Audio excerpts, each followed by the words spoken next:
എല്ലാവർക്കും നമ്മുടെ ഒരു പുതുപുത്തൻ വീഡിയോയിലോട്ട് സ്വാഗതം. അപ്പോൾ ഇന്നത്തെ നമ്മുടെ റെസിപ്പി എന്ന് പറയുന്നത് വെറും 5-10 മിനിറ്റ് കൊണ്ട് നമുക്ക് റെഡിയാക്കി എടുക്കാൻ പറ്റും നല്ലൊരു അടിപൊളി നല്ല ക്രിസ്പി ആയിട്ടുള്ള ഉള്ളൊക്കെ നല്ല സോഫ്റ്റ് ആയിട്ടുള്ള ഒരു നെയ്യപ്പത്തിൻ്റെ റെസിപ്പിയാണ് കേട്ടോ.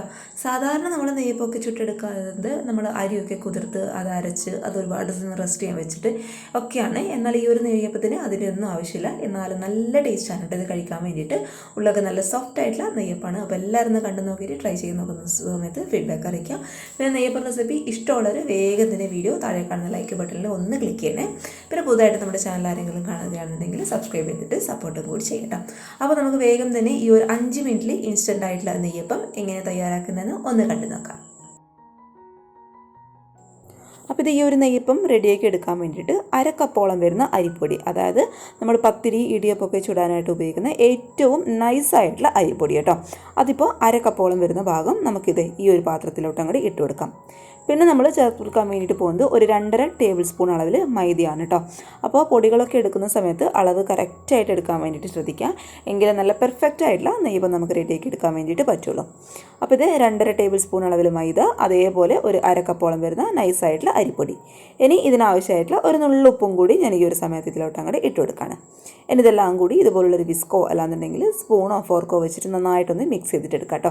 ആ ഒരു മൈദയും അരിപ്പൊടിയും ഉപ്പൊക്കെ നന്നായിട്ട് മിക്സ് ആവുന്ന രീതിയിൽ ഇതുപോലെ അങ്ങോട്ട് മിക്സ് ചെയ്തിട്ടെടുക്കാം. ഇനി നമുക്ക് ഈ ഒരു നെയ്യപ്പത്തിന് ആവശ്യമായിട്ടുള്ള ശർക്കര ഒന്ന് ഉരുക്കിയിട്ട് എടുക്കാം കേട്ടോ. അപ്പോൾ അതിനായിട്ട് ഇതുപോലുള്ളൊരു പാത്രത്തിൽ ഒരു 2 ക്യൂബോളം വരുന്ന ശർക്കര ഞാൻ ഇട്ട് കൊടുക്കുന്നുണ്ട്. ഇതിലോട്ട് ഒരു 1/4 കപ്പ് സാധാരണ വെള്ളം കൂടി ചേർത്തിട്ട് ഈ ഒരു ശർക്കര നമുക്ക് നന്നായിട്ടൊന്ന് ഉരുക്കിയിട്ടെടുക്കാം. അപ്പോൾ ഇത് ശർക്കരയൊക്കെ അത്യാവശ്യം നന്നായിട്ട് ഇതുപോലെ ഒന്ന് ഉരുകി വന്നിട്ടുണ്ട് കേട്ടോ. ഇനി ഇത് നമുക്ക് മറ്റൊരു പാത്രത്തിലോട്ട് മാറ്റി കൊടുക്കാം. അപ്പോൾ മാറ്റി കൊടുക്കുന്നതിന് മുന്നേ ഈ ഒരു ശർക്കര പാനിയിൽ എന്തെങ്കിലും അഴുക്കും കല്ലും കാര്യങ്ങളൊക്കെ ഉണ്ടെന്നുണ്ടെങ്കിൽ അരിപ്പയിൽ കൂടി ഒന്ന് അരിച്ചെടുത്തതിന് ശേഷം നമുക്ക് മറ്റൊരു പാത്രത്തിലോട്ട് ഇതങ്ങ് മാറ്റി കൊടുത്തേക്കാം. ഇനി ഇത് അതേ ഒരു പാനിൽ തന്നെ 1 ടീസ്പൂൺ അളവിൽ നെയ്യാണ് കേട്ടോ ഞാൻ ഒഴിച്ചു കൊടുക്കുന്നത്. ആ ഒരു നെയ്യ് അത്യാവശ്യം ഇതുപോലെ ഒന്ന് ചൂടായിട്ട് മെൽട്ടായിട്ട് വരുന്ന സമയത്ത് ഒരു 1/4 കപ്പോളം വരുന്ന തേങ്ങാക്കൊത്ത് നമുക്ക് ഈ ഒരു ചൂടായ നെയ്യിലോട്ട് അങ്ങോട്ട് ഇട്ട് കൊടുത്തേക്കാം. അപ്പോൾ തേങ്ങാക്കൊത്ത് നമുക്ക് അത്യാവശ്യം ഒന്ന് ബ്രൗൺ കളറാക്കി എടുക്കേണ്ട ആവശ്യമുണ്ട്. അപ്പോൾ ഇത് തേങ്ങാക്കൊത്ത് ഇതുപോലെ നെയ്യിലോട്ട് ഇട്ട് കൊടുത്തിട്ട് നന്നായിട്ട് നമുക്കൊന്ന് റോസ്റ്റ് ചെയ്തിട്ട് എടുക്കാം. തേങ്ങാക്കൊത്തിൻ്റെ കളർ അത്യാവശ്യം ഇതുപോലെ ഒന്ന് മാറി വരുന്ന സമയത്ത് 1 ടീസ്പൂൺ അളവിൽ കറുത്ത എള്ളും കൂടി നമുക്ക് ഇതിലോട്ട് അങ്ങോട്ട് ചേർത്ത് കൊടുത്തേക്കാം കേട്ടോ. ഇതൊക്കെ തേങ്ങാക്കൊത്തും എള്ളൊക്കെ ഡയറക്റ്റായിട്ട് മാവിൽ ചേർക്കുന്നവരുണ്ട്. അല്ലാന്നുണ്ടെങ്കിൽ ഇതുപോലെ ചേർത്ത് കൊടുക്കുകയാണെന്നുണ്ടെങ്കിൽ നമ്മുടെ മാവിൽ നല്ലൊരു നെയ്യുടെ ഫ്ലേവർ ഉണ്ടാകും കേട്ടോ. അപ്പോൾ അതിന് വേണ്ടിയിട്ടാണ് തേങ്ങാക്കൊത്തും ആ ഒരു എള്ളും ഇതുപോലെ ഒന്ന് നമ്മൾ നെയ്യിലിട്ടിട്ടൊന്ന് റോസ്റ്റ് ചെയ്തെടുക്കുന്നത്. ഇനി ഇത് നമുക്ക് മറ്റൊരു പാത്രത്തിലോട്ട് അങ്ങ് മാറ്റി കൊടുത്തേക്കാം.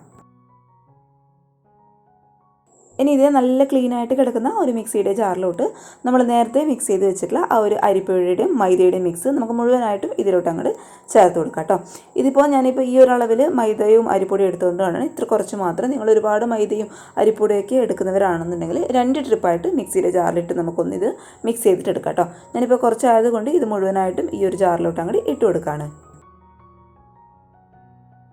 ഇനി ഇതിലോട്ട് നമ്മൾ നേരത്തെ ഉരുക്കി മാറ്റി വെച്ചിട്ടുള്ള ശർക്കരപ്പാനി നമുക്ക് ഈ ഒരു മിക്സിയുടെ ജാറിലോട്ട് അങ്ങോട്ട് ഒഴിച്ചു കൊടുക്കാം. അപ്പോൾ ഈ ഒരു ശർക്കരപ്പാനിക്ക് അത്യാവശ്യം ഒരു ഇളം ചൂടുണ്ട് കേട്ടോ. ഒരുപാട് തണുത്തിട്ടുള്ള ശർക്കരപ്പാനിയില്ല, അതേസമയം നല്ല ചൂടുള്ള ശർക്കരപ്പാനിയില്ല. നമുക്ക് കൈയൊക്കെ കുത്താൻ പാകത്തിലുള്ള ഒരു ഇളം ചൂട് ഈ ഒരു ശർക്കരപ്പാനിക്ക് ഉണ്ട്. ഇനി നല്ലൊരു ഫ്ലേവറിന് വേണ്ടിയിട്ട് ഒരു ഏലക്കായ ഇതുപോലെ ഞാൻ അങ്ങോട്ട് ഇട്ട് കൊടുക്കുകയാണ്. പിന്നെ ഒരു 1/4 ടീസ്പൂൺ അളവിൽ ചെറിയ ജീരകം കൂടി കേട്ടോ. അപ്പോൾ ഏലക്കായും ചെറിയ ജീരകമൊക്കെ ചേർക്കുന്ന സമയത്ത് അത് നിങ്ങളുടെ ആ ഒരു ഫ്ലേവറിനനുസരിച്ചിട്ട് ചേർക്കുക. നല്ല ഫ്ലേവർ ഇഷ്ടമാണെന്നുണ്ടെങ്കിൽ കൂടുതൽ ചേർത്ത് കൊടുത്തോളൂ. ഇനി ഇതെല്ലാം കൂടി നമുക്ക് നന്നായിട്ടൊന്ന് അരച്ചിട്ട് എടുക്കാം. ഇനി അരച്ചെടുത്തിട്ടുള്ള മിക്സിയുടെ ജാറിലോട്ട് ഒരു 1/4 കപ്പ് സാധാരണ ചൂടുവെള്ളം കൂടി ചേർത്തിട്ട് നമുക്ക് ഈ ഒരു മാവിലോട്ട് അങ്ങോട്ട് ഒഴിച്ചു കൊടുത്തേക്കാം കേട്ടോ.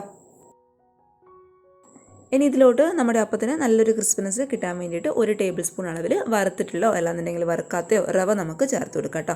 അതിപ്പോൾ വറുത്തതായാലും വറുക്കാത്തതായാലും എന്തായാലും കുഴപ്പമില്ല. പിന്നെ നമ്മളിതിലോട്ട് ചേർത്ത് കൊടുക്കാൻ വേണ്ടിയിട്ട് പോകുന്നത് നമ്മൾ നേരത്തെ വറുത്ത് കോരി മാറ്റി വെച്ചിട്ടുള്ള ആ ഒരു തേങ്ങാക്കൊത്തിൻ്റെയും എള്ളിൻ്റെയും മിക്സാണ്. അതും കൂടി നമുക്കിതിലോട്ട് അങ്ങോട്ട് ചേർത്ത് കൊടുത്തേക്കാം. നന്നായിട്ട് ഇതെല്ലാം കൂടി ഒന്ന് മിക്സ് ചെയ്ത് കൊടുത്തതിന് ശേഷം പിന്നെ അവസാനമായിട്ട് നമ്മൾ ഇതിലോട്ട് ചേർത്ത് കൊടുക്കാൻ വേണ്ടിയിട്ട് പോകുന്നത് ഒരു 1/4 ടീസ്പൂൺ അളവിൽ ബേക്കിംഗ് സോഡയാണ് കേട്ടോ. ബേക്കിംഗ് സോഡ ചേർത്ത് കൊടുക്കുന്ന സമയത്ത് പ്രത്യേക ഒരു കാര്യം ശ്രദ്ധിക്കുക. അതിൻ്റെ അളവ് ഒരുപാട് അങ്ങോട്ട് കൂടണ്ട കേട്ടോ. കൂടി പോയി കഴിഞ്ഞാൽ നമ്മൾ ഈ ഒരു മാവ് എണ്ണയിലോട്ട് ഇടുന്ന സമയത്ത് അത് വീർത്ത് ആ ഒരു അപ്പം അങ്ങോട്ട് പൊട്ടാൻ വേണ്ടിയിട്ട് തുടങ്ങും. അതുകൊണ്ട് ഒരു 1/4 ടീസ്പൂൺ അളവിൽ മാത്രം ചേർത്ത് കൊടുത്താൽ മതിയേ. ഇനി എല്ലാം കൂടി നന്നായിട്ടൊന്ന് മിക്സ് ചെയ്യുക. അപ്പോൾ മാവിൻ്റെ കറക്റ്റ് പരുവം ഇതാണ്. ഒരുപാട് അങ്ങോട്ട് ലൂസല്ല, അതേസമയം ഒരുപാട് അങ്ങോട്ട് ടൈറ്റും അല്ല. ഇനി നമ്മൾ റെസ്റ്റ് ചെയ്യാൻ വെക്കേണ്ട ആവശ്യമൊന്നുമില്ല. ഇപ്പം തന്നെ നമുക്ക് നെയ്യപ്പം ചുട്ടെടുക്കാൻ വേണ്ടിയിട്ട് പറ്റും കേട്ടോ. അപ്പോൾ അത്യാവശ്യം എണ്ണ ഇതുപോലെ ഒന്ന് ചൂടാകുന്ന സമയത്ത് തീ എന്ന് പറയുന്നത് ഒരു മീഡിയം ഫ്ലെയിമിലോട്ട് വെച്ചിട്ട് നമുക്ക് ഒരു അരത്തവി മാവ്, ഒരുപാട് മാവ് വേണ്ട, ഒരുപാട് മാവ് ഒഴിച്ചു നമുക്ക് ഉള്ളൊക്കെ വെന്ത് കിട്ടാനായിട്ട് ബുദ്ധിമുട്ടായിരിക്കും. അപ്പോൾ അരത്തവി മാവ് നമുക്കിത് ചൂടായ എണ്ണയിലോട്ട് അങ്ങോട്ട് ഒഴിച്ചു കൊടുക്കാം. തീ എപ്പോഴും ഒരു ലോ ടു മീഡിയം ഫ്ലെയിമിൽ ഇട്ട് കൊടുക്കാം കേട്ടോ. എന്നിട്ട് ഒരു സൈഡ് ഇതുപോലെ അങ്ങോട്ട് പൊങ്ങി വരുന്ന സമയത്ത് ഒരു സ്പൂൺ വെച്ചിട്ട് പതുക്കെ നമുക്ക് എണ്ണ ഇതിൻ്റെ മുകളിലോട്ട് അങ്ങോട്ട് കോരി ഒഴിച്ചു കൊടുക്കാം കേട്ടോ. എങ്കിൽ നമ്മുടെ ആ ഒരു മുകൾ ഭാഗമൊക്കെ നന്നായിട്ട് വെന്ത് അങ്ങോട്ട് പൊങ്ങി വരും. അപ്പോൾ ഇതുപോലെ ഒന്ന് ഒഴിച്ചു കൊടുത്തിട്ട് അടിവശം നന്നായിട്ടൊന്ന് മുരിഞ്ഞ് വരുന്ന സമയത്ത് പതുക്കെ നമുക്ക് അങ്ങോട്ട് മറിച്ചിട്ട് കൊടുക്കാം.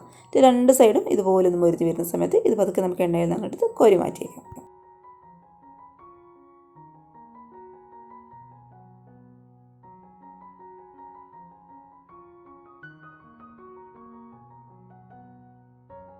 അപ്പോൾ ഇത് ഇത്രയേ ഉള്ളൂ. ആ ഒരു മാവ് കൊണ്ട് ഒരു 8 നെയ്യപ്പം ഞാൻ ചുട്ടെടുത്തിട്ടുണ്ട്. അപ്പോൾ നല്ല ടേസ്റ്റുള്ള, നല്ല ക്രിസ്പി ആയിട്ടുള്ള, ഉള്ളൊക്കെ നല്ല സോഫ്റ്റ് ആയിട്ടുള്ള നെയ്യപ്പമാണ്. നമുക്ക് എളുപ്പത്തിൽ റെഡിയാക്കി എടുക്കാൻ വേണ്ടിയിട്ട് പറ്റും കേട്ടോ. അപ്പോൾ ഈ രീതിയിൽ റെഡിയാക്കി എടുക്കുന്നതുകൊണ്ട് ഇതിൻ്റെ ടേസ്റ്റിലൊന്നും യാതൊരു വ്യത്യാസവും ഇല്ല. അപ്പോൾ എല്ലാവരും ഒരു തവണ ഒന്ന് ട്രൈ ചെയ്ത് നോക്കാൻ പറ്റുന്ന ഒരു റെസിപ്പിയാണ് കേട്ടോ. അപ്പോൾ തീർച്ചയായിട്ടും ഒന്ന് ട്രൈ ചെയ്ത് നോക്കുന്ന സമയത്ത് ഉറപ്പായിട്ടും ഫീഡ്ബാക്ക് അറിയിക്കുക. പുറമേ നല്ല ക്രിസ്പിയാണ്, അതേപോലെ ഉള്ളിൽ ഒരു അടിപൊളി സോഫ്റ്റ് ആയിട്ടുള്ള നെയ്യപ്പാണ്. നിങ്ങൾക്ക് ഉള്ളൊക്കെ കാണുമ്പോൾ തന്നെ മനസ്സിലാവുന്നുണ്ടാവും.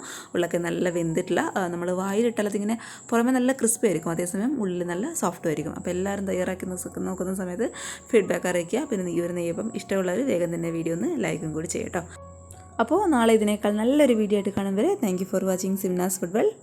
ബൈ.